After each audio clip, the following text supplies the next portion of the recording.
Hey guys, welcome back to my channel. My name is Ashutosh. आज के lesson में हम लोग पढ़ने वाले हैं कैलकुलस. जेई मेंस और एडवांस में काफ़ी बार यूज होता है ये chapter. Very important in terms of our JEE journey. तो आज हम लोग इसी के बारे में पढ़ने वाले हैं. तो बेसिकली आज हम लोग पढ़ेंगे इनके कुछ फॉर्मूलाज जो कि इम्पोर्टेंट होते हैं डिफरेंशिएशन में. तो basically today we will study differentiation.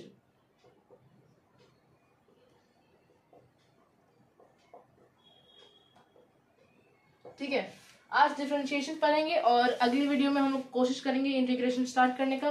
But उससे पहले एक और वीडियो आएगा डिफरेंशिएशन पे which will be based on the rules used और the methods used for differentiation. ठीक है, तो आज पहला टॉपिक शुरू करेंगे हम लोग बिना किसी देरी के. सबसे पहली बात मैं तुम लोग को इंट्रोडक्शन दे देता हूँ कैलकुलस या फिर डिफरेंशिएशन से. चेंज जब नॉर्मल होता है, मान लो 10 to the power 10 से कोई भी चीज 10 to the power 8 बन रही है मानो. ठीक है, तो ये क्या होगा, डेल्टा चेंज होगा. डेल्टा क्यों होगा? क्योंकि ये कोई सिग्निफिकेंट चेंज के लिए काम यूज किया जाता है. सिग्निफिकेंट चेंज, ये सब दिख नहीं रहा होगा, मैं इसको हटा देता हूँ. इसके बदले मैं ग्रीन मार्कर यूज कर लेता हूँ यहाँ पर. आई होप ये दिखेगा तुम लोगों को. सिग्निफिकेंट चेंज तो यहाँ पर दिख रहा होगा, डेल्टा यूज करते हैं उसके लिए. बट वहीं पर अगर ये 10 to the power 10 10 to the power 8 ना होकर 9.999999990 बन जाए, तो क्या ये एक सिग्निफिकेंट चेंज है या फिर एक स्मॉल चेंज है? ये वेरी स्मॉल चेंज है. क्यों? क्योंकि यहाँ पर 0.000000001 से कम हुआ है उसका वैल्यू. तो in this case when this happens we use the term D, that is used for small change. See, small change.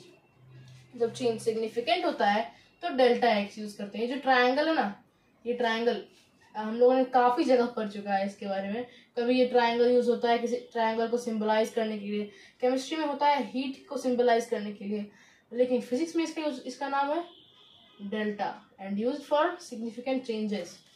तो फिलहाल तो हम लोग इस चैप्टर में या फिर हम लोग बेसिकली डिफरेंशिएशन में स्मॉल चेंजेस या फिर इंस्टेंटेनियस चेंज के बारे में ही बात करते हैं. समझ में आई बात? इसका एक जनरल फॉर्म होता है, वो मैं बता देता हूं तुम लोगों को. The general form is dy upon में dx. So dy upon dx जो होता है ना, उसमें जो y होता है that keeps on changing, और उसी के बेस्ड हम लोग क्या बनाते हैं, फॉर्मूलाज बनाते हैं. तो बिना किसी देरी के हम लोग शुरू कर देते हैं. ठीक है, the topic begins from now onwards. सबसे पहले हम लोग बात करेंगे,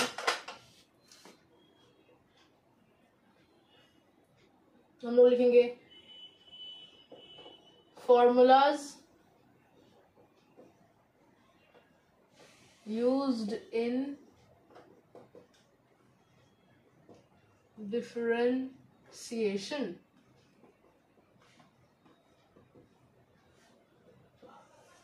इसको नोट डाउन करते जाना सभी लोग, क्योंकि ये बहुत इंपॉर्टेंट टॉपिक है. और अगर ये अच्छे से समझ में नहीं आया तो आगे चलकर काइनेमेटिक्स और फिजिक्स सब में डिफिकल्टी होने वाली है. ठीक है, रूल नंबर फॉर्मूला नंबर 1 यहाँ पे मैं लिख रहा हूं. y, अरे यार, y is equals to c, where c is a constant. then dy upon dx is equals to dc upon dx. देखो मैंने यहाँ पर y का वैल्यू c लिखा है ना, तो मैंने dy के बजाय d और ब्रैकेट में c लिखा है. तो मान लो जब भी y के वैल्यू में मान लो मैंने x भी लिख दिया, तो ये d ब्रैकेट में x बाई dx होता है. ठीक है, तो y का वैल्यू अगर ऐसे ही लिख दें dy तो वो ऐसे ही रहेगा, लेकिन dy के बदले अगर y का वैल्यू पुट करना है तो ब्रैकेट में डाल के इसका वैल्यू पुट करेंगे. ठीक है, ये चीज आई होप समझ में आ गया होगा. तो जो dc अपॉन dx है वो किसके इक्वल हो जाएगा, 0 के इक्वल हो जाएगा। अब यहाँ पर बोलोगे एग्जाम्पल दिखाओ भैया, ये लो एक एग्जाम्पल देखो, dy upon dx y is equals to 2 है, then d2 by dx is equals to 0। इसका डेरिवेशन अभी पढ़ने की आवश्यकता नहीं है, और 12th में मैथ्स में पढ़ाया जाएगा। तो मैंने भी अभी उसका डिफरेंशिएशन का सारे डेरिवेशंस नहीं पढ़े हैं, ठीक है, क्योंकि हमारे कोर्स में बताया गया है कि इसका जो डेरिवेशन होगा वो हम लोग पढ़ेंगे कब, क्लास 12th में इन कैलकुलस, ठीक है। ये हुआ पहला वाला। आई होप पहला वाला तुम फॉर्मूला सबको समझ में क्या आ गया होगा, क्या हो गया होगा, आ गया होगा, ठीक है। अब इस पर बेस्ड एक क्वेश्चन दूं मैं तुम्हें, क्या बनाओ। तो एक क्वेश्चन मैं यहां पर दे रहा हूं, फाइंड dy बाई dx। दो दूंगा, पहला y is equals to 2 to the power 2, दूसरा y is equals to 2 to the power nil, nil मतलब कि 0।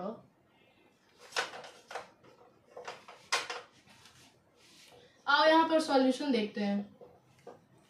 पहले का d to the y is equal to 2 to the power 2 यानी कि 4, तो y का वैल्यू यहाँ पर 4 है, तो d4 बाई dx क्या हो जाएगा, 0 हो जाएगा। क्यों, क्योंकि 4 यहाँ पे क्या है, ये एक कांस्टेंट है।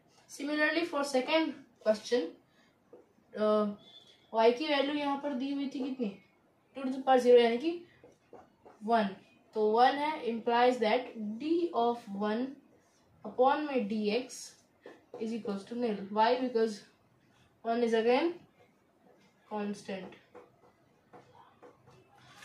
आई होप ये बात समझ में आ गई होगी सबको कि जब भी हम लोग y के बदले कोई भी कांस्टेंट वैल्यू पुट करते हैं तो उस केस में जो आंसर आएगा dy बाई dx का वो क्या होगा, हमेशा 0 होगा, हमेशा ही क्या होगा, 0 होगा, ठीक है। ये तो बात समझ में आ गई हमें, है ना।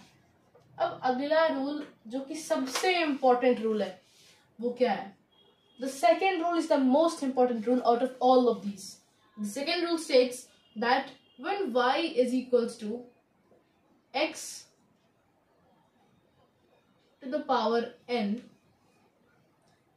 then dy upon dx is equals to d of x to the power n upon dx is equals to n x to the power n minus 1। कितना लंबा चौड़ा फॉर्मूला मैंने लिख दिया। तुम लोगों को लगा होगा ये क्या लिख दिया इसने, ये तो पागल है, इसे कुछ आता नहीं, कुछ भी पर आ रहा है हमें। But this is the most important formula among all of these, because it states that कि जब भी y का वैल्यू में कोई वेरिएबल हो और उसका जो पावर हो क्या हो, कोई कांस्टेंट हो, जैसे कि n मैंने ले लिया, तो उस केस में जो वैल्यू होता है ना, वैल्यू dy बाई dx का, वो ये होता है। इसको समझने के लिए मैं एक एग्जाम्पल दे रहा हूं क्योंकि उससे ज्यादा आसानी से तुम्हें समझ में आएगा, ठीक है। तो एग्जाम्पल में मैंने ले लिया y is equals to x to the power 2। Easy से शुरू करते हैं। अब इस केस में y का वैल्यू x स्क्वायर दिया हुआ है, यहाँ पे n 2 है, वेरिएबल तो x ही है, ये जो n है ये क्या है, पावर है ना, तो वही तो मैंने यहाँ पे लिखा है, 2 क्या है, पावर है, यानी कि उसको मैंने n ले लिया। तो फॉर्मूला के हिसाब से क्या होता है, dy बाई dx हो जाएगा nx n माइनस 1 हो जाएगा, है ना। अब यहाँ पर n का वैल्यू पुट कर दो इजीली, n का वैल्यू 2 था तो 2 इंटू में x to the power n minus 1, तो n क्या है, 2 है, तो 2 माइनस 1, सिंप्लीफाई करो, 2 into x to the power 1 आ जाएगा, यानी कि 2x होगा इसका आंसर। आई होप इसके हेल्प से तुम लोगों को ये चीज समझ में आ गई होगी। जस्ट चेक कर रहा हूँ कि तुम लोग को दिख रहा है कि नहीं। हाँ दिख रहा है, चलो बढ़िया है। अगर वीडियो अभी तक अच्छा लग रहा हो तो लाइक कर देना गाइस, ठीक है। तो जब y का value x to the power 2 था तो यहाँ पे dy बाई dx क्या था, dx to the power 2 by dx which is equal to 2 times x squared minus x to the power 1, यानी कि x to the power 2 minus 1 is equal to 2 to the power x, हाँ 2 into x to the power 1, ठीक है। तो ये बन जाता है। अब इसी पे बेस्ड एक क्वेश्चन दूंगा मैं तुम लोग को, ठीक है। मैं यहाँ पर इसको इरेज कर देता हूँ और गाइस इसको लिख जरूर लेना क्योंकि ये काफी इंपॉर्टेंट फॉर्मूला है और ये तुम्हें ना सिर्फ 11th but even in 12th class में भी हेल्प करने वाला है। और ये ना सिर्फ जेईई एस्पिरेंट्स के लिए है बल्कि नीट एस्पिरेंट्स को भी फिजिक्स में इसका काफी जगह यूज आने मिलेगा, जो कि पहला ही चैप्टर होने वाला है उनके लिए। फिजिक्स में काइनेमेटिक्स सुना होगा, काइनेमेटिक्स में एक्सेलरेशन में कैलकुलस का यूज होता है, ठीक है। तो मैं अब यहाँ पर एक क्वेश्चन ले रहा हूँ, बताना इसका आंसर क्या होगा और हाँ कमेंट कर देना, ठीक है। चीटिंग मत करना और अगर ना समझ आए तो यहाँ पे मैं तो हूँ ही बताने के लिए, है ना। मैं 2 क्वेश्चन दूंगा, ठीक है। Find dy by dx when number 1 y is equals to x, 3 दूंगा, ठीक है। y is equals to under root x, x square तो मैंने एग्जाम्पल में ही करा दिया था। तीसरा दूंगा y is equals to x cube. अब जल्दी से इसका आंसर कमेंट्स में दो, मैं 5 सेकंड तक गिनूंगा और अगर तब तुम्हें टाइम चाहिए तो पॉज कर लेना वीडियो को और हाँ आंसर कमेंट में दे देना, फिर आंसर देखना अगर ना बने तो, ठीक है। 1 2 3 4 5। अब आई होप बन गया होगा, नहीं तो पॉज करके बना लो और उसके बाद सॉल्यूशन से मिला लो। अगर गलत हुआ तो मैं हूँ यहाँ पे बताने के लिए, लेकिन अगर सही हुआ तो बहुत बढ़िया, आप लोग समझ रहे हो, ठीक है। अब हम लोग आते हैं सॉल्यूशन पे। पहला y is equals to x दिया हुआ है ना, यानी कि यहाँ पे हम लोग लिख सकते हैं dx बाई dx। ये मत समझ लेना कि दोनों dx और dx तो हम लोग कट कर देंगे, जी नहीं, कट नहीं कर सकते, है ना। तो इसको हम लोग फर्दर क्या लिखेंगे, x टू द पावर यहाँ पे 1 होगा ऑब्वियसली, क्योंकि कुछ पावर दिया नहीं हुआ, यानी कि x to the power 1 x ही रहता है ना। तो इसीलिए हम लोग क्या लिख देंगे, यहाँ पर n का वैल्यू हम लोग 1 लिख देंगे। आई होप समझ में आया होगा। क्यों, अगर 2 टू द पावर 1 मैंने लिया तो किसके इक्वल होगा, 2 के इक्वल होगा। तो similarly when x to the power 1 is equals to x then n is equals to 1। Obviously जब x टू द पावर 1 करेंगे तो वैल्यू x ही ना आएगा। क्वेश्चन में क्या दिया हुआ है, x दिया हुआ है, तो मैंने यहाँ पे मान लिया कि 1 होगा, क्योंकि और ये बताया ये होता है, ठीक है। तो उस हिसाब से मैंने n की वैल्यू 1 ले ली। क्यों ले ली, क्योंकि मैंने फॉर्मूला में बताया था कि जब भी x to the power n हो तो n x n माइनस 1 होता है इसका फॉर्मूला। तो इस केस में n 1 है, तो अब इसको सिंप्लीफाई करेंगे। पहले लिख देता हूँ फॉर्मूला तुम लोगों के लिए, n into x to the power n minus 1। ये चीज समझ में आ गई होगी। इसको फर्दर सिंप्लीफाई करूंगा, इस केस में n का वैल्यू 1 है तो 1 इंटू में x, n का वैल्यू 1 है तो 1 minus 1, 1 into x to the power 0, क्योंकि 1 माइनस 1 0 होता है, और a to the power 0 is equal to 1, क्योंकि अगर कोई भी नंबर है और उसको हम लोग रेज कर रहे हैं पावर 0 से तो उसका वैल्यू हमेशा ही 1 आता है, ठीक है। तो let's go do this, x to the power 0 हो जाएगा 1 into 1 which is equals to 1। ढोल की आवाज आ रही होगी गाइस, कहीं शादी वादी होता है। Let's not get distracted and keep on solving the question. तो 1 इंटू 1 इज इक्वल्स टू 1 आया, यानी कि जब भी y का वैल्यू x लेते हैं तो dy बाई dx 1 आता है। आई होप ये समझ में आ गया होगा। पहला क्वेश्चन आ गया होगा, मैं इसे इरेज कर रहा हूँ। 3 2 1 पॉज करके देख लो अगर देखना है तो। और let's move on to the next question. मैंने यहाँ पर दो और क्वेश्चंस दिए थे, let's solve those. Second question मैंने लिया था y is equals to under root में x, तो y is equals to under root में x क्या हो जाएगा, d under root x by d x. यहाँ पर रूट x को हम लोग लिख सकते हैं क्या, x टू द पावर 1/2, जो कि हमने पढ़ा है एक्सपोनेंट्स एंड पावर्स में पिछले वीडियो में जो मैंने अपलोड किया था कि x to the power 1/2 is equals to under root में x, तो वही तो मैंने लिखा है कि अंडर रूट में x को मैंने x टू द पावर 1/2 लिख दिया है ना। तो इसको जब हम लोग n मान लेते हैं तो n हो जाएगा 1/2 इंटू में x to the power 1/2 minus 1, क्योंकि फॉर्मूला क्या था n into x to the power n minus 1, तो ये हो जाएगा 1/2 इंटू में x to the power minus 1/2। और पिछले वीडियो में ये भी पढ़ाया था कि जब भी किसी भी एक्सपोनेंट का पावर नेगेटिव होता है तो वो रेसिप्रोकल हो जाता है ना।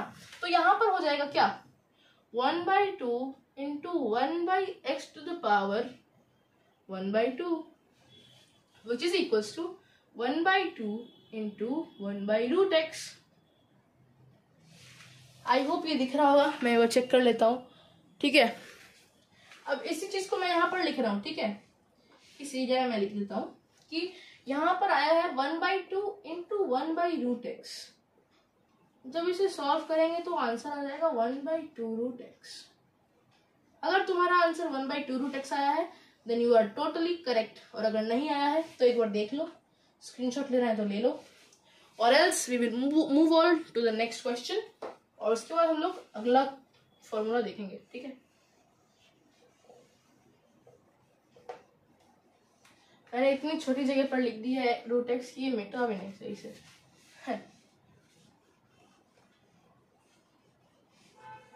चलो, तो दो क्वेश्चंस के मैंने आंसर्स बता दिए आपको, और अगर तुम लोग प्रैक्टिस करते रहोगे ना तो मैं एक बात बताता हूँ, मैं जो तीनों एग्जांपल दिए ना इसका वैल्यू तुम्हें रटा जाएगा।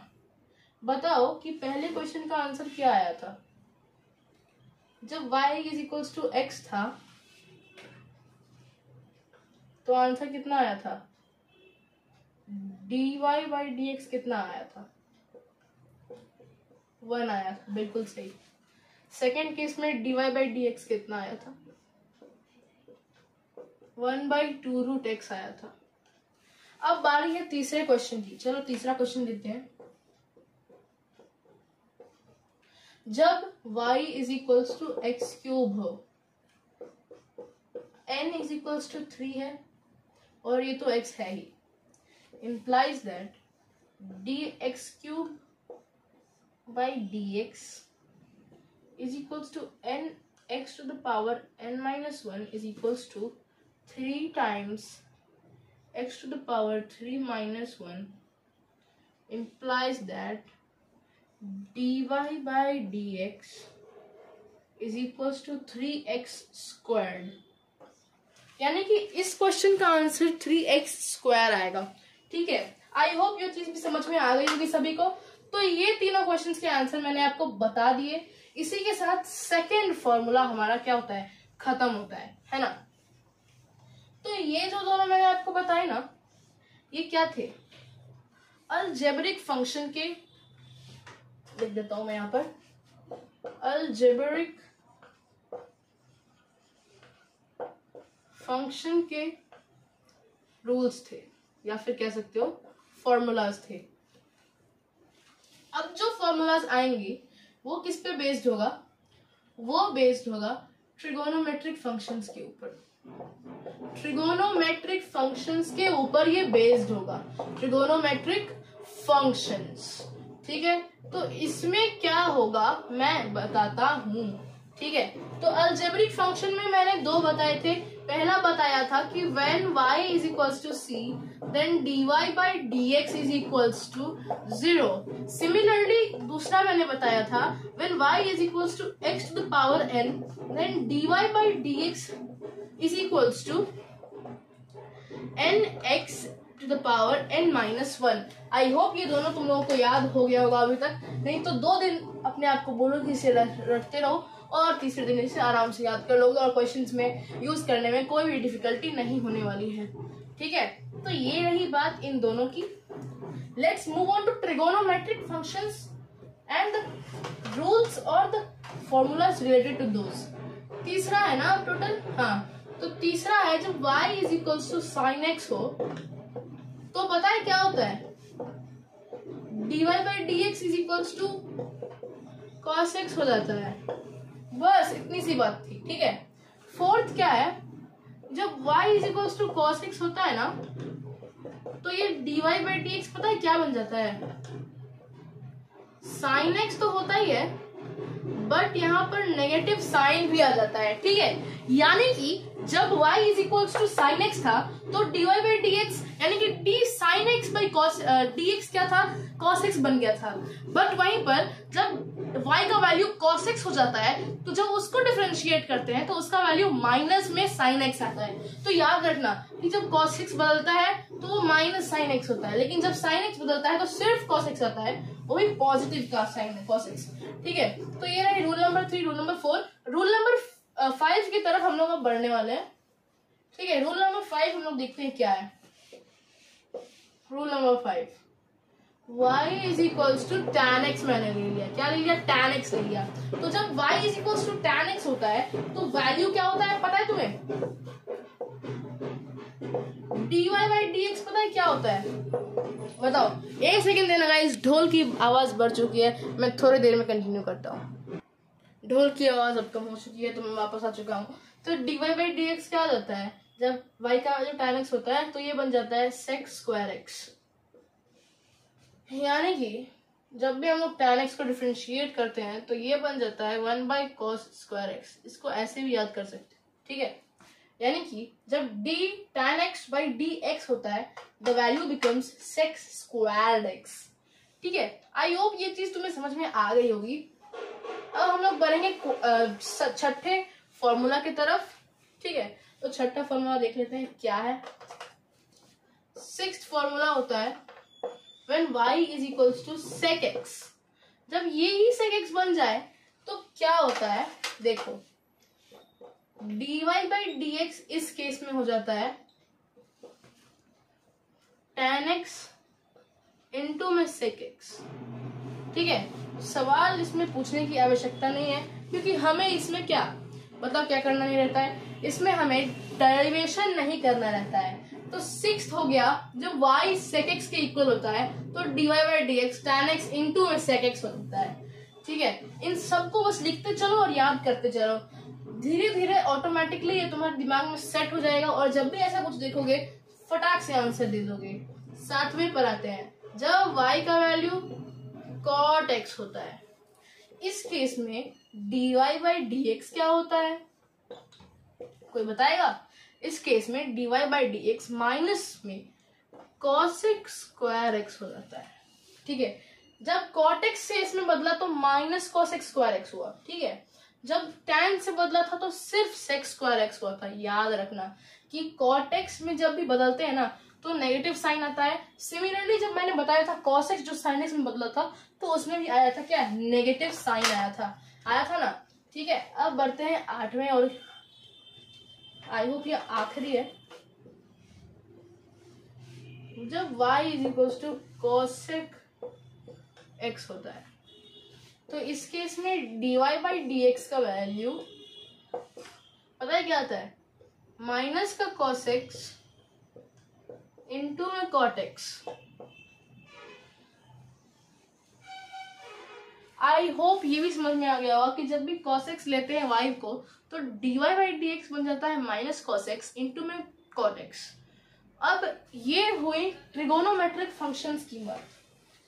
आठों हो गए हैं ट्रिगोनोमेट्रिक फंक्शंस की बात में आ चुके हैं। अब इसके बाद हम लोग जानेंगे लॉगरिदमिक फंक्शंस से रिलेटेड, कोई 2 या 3 होते हैं बताता हूं।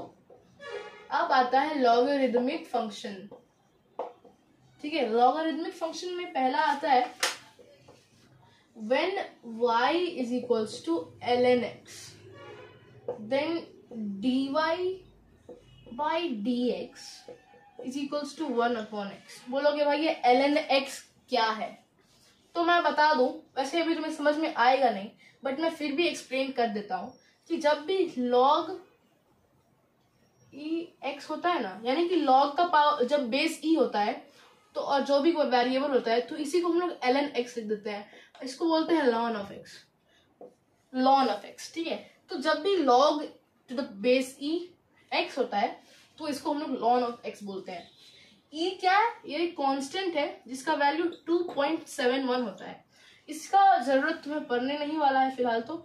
हाँ, एक फंक्शन आता है, एक फॉर्मूला होता है इसका किसका बताओ, डिफरेंशिएशन का, जिसमें e के बारे में हम लोग को जानना रहता है, वो भी आने वाला है। बट इसको भी भूल जाओ। क्यों भूल जाओ? क्योंकि अभी इसकी जरूरत नहीं है। जब मैं लॉग पढ़ाऊंगा तो इसके बारे में पढ़ना ही है, बट फिलहाल के लिए बस इस फॉर्मूला को याद कर लो जो कि बोलता है y is equal to ln x, जो कि जब dy बाई dx के फॉर्म में लिखते हैं तो वो 1/x बन जाता है। ठीक है, आई होप तुम्हें 9 नंबर भी अच्छे से समझ में आ गया होगा। बस अभी याद कर लो कि जब भी y is equal to ln x लिखा है तो dy बाई dx 1/x हो जाएगा। ln को भूल जाओ और उसको क्या कर दो, रेसिप्रोकल कर दो। ठीक है, ये था नंबर 9। अब बढ़ते हैं नंबर 10 की तरफ। नंबर 10 क्या है वो देखते हैं। Number 10, when y is equals to e to the power x। Low, e ये वही e है जिसका वैल्यू 2.71 मैंने बताया था, बट इसके वैल्यू से लेना देना नहीं है, और ये सबसे सिंपल फॉर्मूला है amongst all of these। जब इसका dy by dx करते हैं, यानी कि d e to the power x by dx करते हैं, तो इसका वैल्यू पता है क्या आता है, e to the power x आता है। यानी कि अगर y का वैल्यू ex दिया है तो प्रसन्न हो जाओ। क्यों? क्योंकि e to the power x का डिफरेंशिएशन करते हैं तो e to the power x ही रह जाता है। ठीक है, आई होप ये बात भी समझ में आ गई होगी। तो ये थे कुछ फॉर्मूलाज जो कि हमें पढ़ने हैं डिफरेंशिएशन के लिए।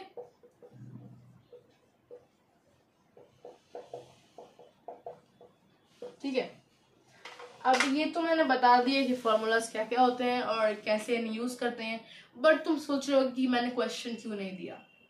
क्योंकि क्वेश्चन तभी बनता है जब मैं तुम्हें रूल्स सिखाऊं, मेथड सिखाऊं, किसका, डिफरेंशिएशन का, जो कि होता है addition, subtraction, multiplication, division, function rule, chain rule, power rule, ये सब मैं पढ़ाऊंगा अगले वीडियो में। बट आज के लिए इतना काफी है, क्योंकि एक फंडामेंटल बेस था तुम्हारे लिए डिफरेंशिएशन का।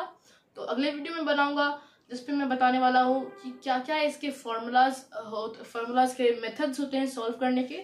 ठीक है, तो आज के लिए बस इतना ही। अगर वीडियो अच्छा लगा हो तो लाइक जरूर कर देना, चैनल पे नए हो सब्सक्राइब कर देना, क्योंकि अगला पार्ट आएगा और साथ ही साथ मैथ्स और केमिस्ट्री की वीडियोस भी आते रहेंगे simultaneously. So for today only this much. See you in the next video. Till then, like, share and subscribe, and do not miss my new videos. So turn on the notification bell.